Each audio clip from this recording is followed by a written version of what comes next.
Alright, so there's no more hot British lesbian sex. Wow, 4 words I never thought I'd hear together. But Calvin does manage to get the blacksmith to make him a bike. Yep, first it was the rollerblades, now it's a bike. What is it? It's a mountain bike. For God's sakes, how many groundbreaking technologies can that blacksmith make?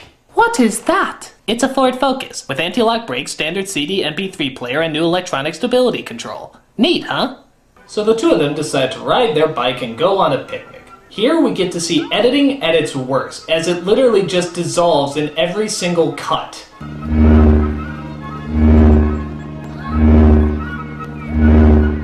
Why the hell are they doing that? You usually dissolve just to show a passing of time. I mean, is that what's going on? Is time going by as they're talking? I never knew my mother that well. I heard she was a prostitute with crabs. Funny, in 7th grade, I knew I had to wear diapers for the rest of my life, so it took a little adjusting. Sometimes I just hit the wall and cry out of nowhere, and I have no idea why. So, okay, these two are supposedly falling in love, if you can buy that, as Calvin says goodbye to his sweetheart at the door. I haven't had this much fun in my whole life. I know you're worried about your father. Me too. I promise I'll do everything I can to keep Belasco from screwing things up. You know, you're right next to the door, kid. You really can't hear her struggling and mumbling for help? Princess. Help me! I haven't had this much fun in my whole life. Call it out! I know you're worried about your father. I'm worried about me, you moron! I guess that's all. Don't leave me! Oh yeah. Help! You're a great kisser. Oh my God, what an idiot! So yeah, the brave warrior princess who has been taught sword fighting all her life suddenly can't use her fighting techniques on a couple of guards. This is a very common case I like to call the dumbass in distress disorder. This usually involves a strong, totally independent female who for the first 2 acts of the movie kicks everybody's ass and is a mighty force to reckon with. But then, near the end of the movie, as the 3rd act's getting closer, I suddenly find myself becoming dumber and less competent. And now suddenly I'm in danger! If only there was a man around to save me, they never seem to succumb to this strategically contrived illness. So they sneak her out under the cover of daylight for some reason, as Lord Eyeshadow tells Winslet that he has her sister, and the only way he'll let her go is if she marries him. You cannot force me to marry you. If you do not consent, then Princess Catherine will die. Ha! You see what I just did there? I made fun of your acting!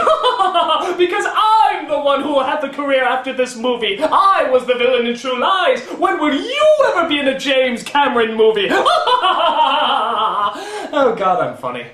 So Lord Gatecloak plans to pin the whole kidnapping on Calvin, but Calvin escapes as he tells the king what's going on and pleads with him to help. She's been taken prisoner. Well, it's impossible. Belasco's orders. But I would trust Belasco with my life. You've been faked out, played for a sucker. Your chain has been royally pulled. And other things I'm sure children my age say. So the king decides to help him out as Calvin goes and hides. Sorry, Your Highness. I have some terrible news. Never mind me, I'm just a moving hunk of armor with a kid's face for a crotch. After wasting my time, find the boy. Bring me his head on a pike. I'm acting! So Calvin thinks up a plan. He and the king dress like peasants so they can break into Lord Ponytail's fortress and save Katie. Yeah, that's a good plan. Or, seeing how he's the king, maybe he could just say, arrest that bastard, bring my daughter back, and have this all fixed in 2 minutes! But the movie decides this is more exciting, as the king discovers he's not as welcome in his kingdom as he thought. They find out you're the king, you're dead meat. I don't understand. Let's boogie. Cause that's what kids say, right? They say boogie, get down, do the hammer time, funky monkey. I swear I'm cool. Please tell me I'm cool. Ah, yes, again, this fearsome warrior princess can battle with a bow, arrow, and sword, but is just so afraid of those pesky, dirty rats. Ew! Meanwhile, our 2 heroes break into the fortress to save the day. Shh, quiet. I think I hear my daughter pussing out. Oh, I knew you'd come. You wouldn't happen to have a key, would you? I have something better, lad. A father's love for a daughter. Well, I have a boy's horniness for a hot chick. Let's see if that works. Cool. Come. But the guards arrive as the king plans to rediscover his inner knight once more. Oh, come on. You can blow on the old geezer and he'd fall over. Be careful. Some of them might be carrying baseballs. God help you if they're carrying baseballs. Gee, this always works in the movies. Oh yeah, because the realism of this moment totally made me forget that this was in fact a movie. That's the good the filmmaking. But Katie gets kidnapped again as her heroes plead for her life at the edge of a cliff. Stop there! Or she flies like a bird. No, take me. Please! Oh, I'm afraid rock and roll will not work this time. You're wrong. It is the great equalizer. What the hell? Oh, please, that's mildly annoying.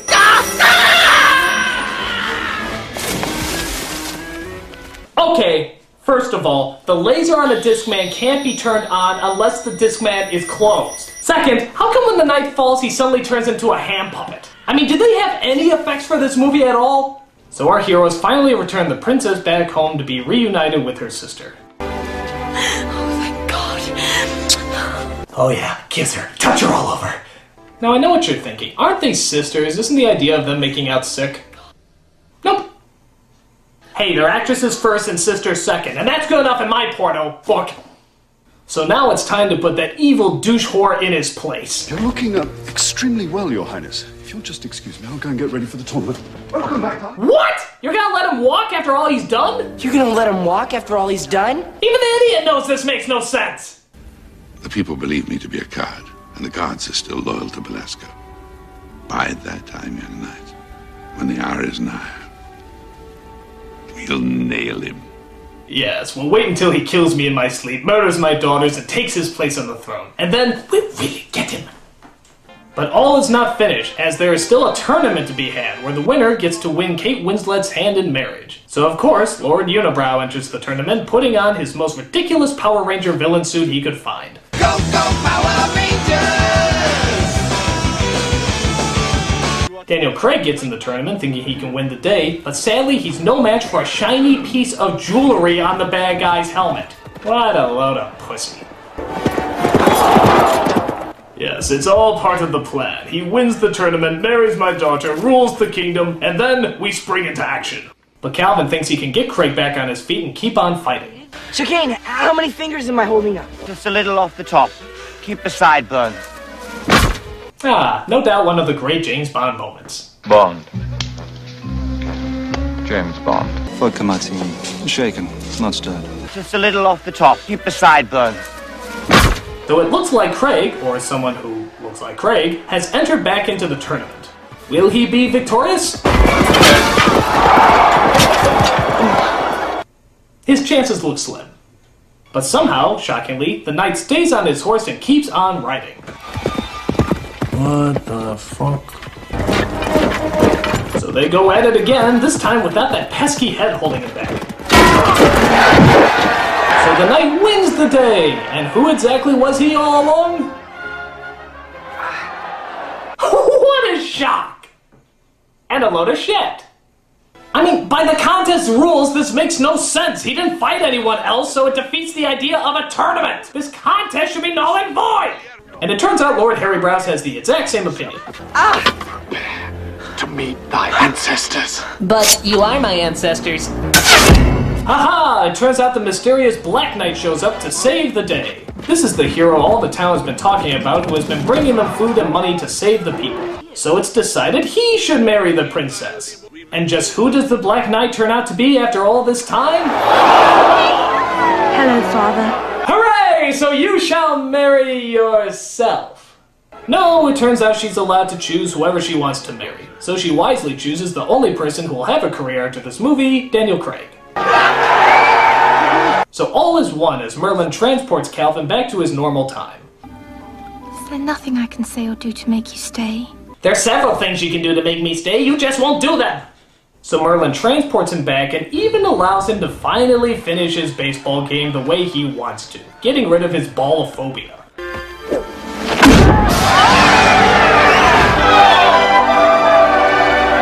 And that's not slow-mo, that's really how fast he runs. And as a special twist, the princess and king are at the game too.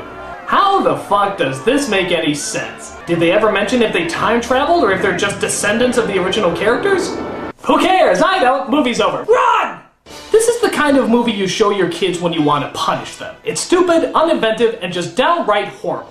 My only hope is that I can still knock out all memory of this movie by hitting myself on the head repeatedly with the complete words of Shakespeare. A cock in King Arthur's couch. I still have a long way to go. I'm a nostalgia critic. I remember it so you don't lose clues.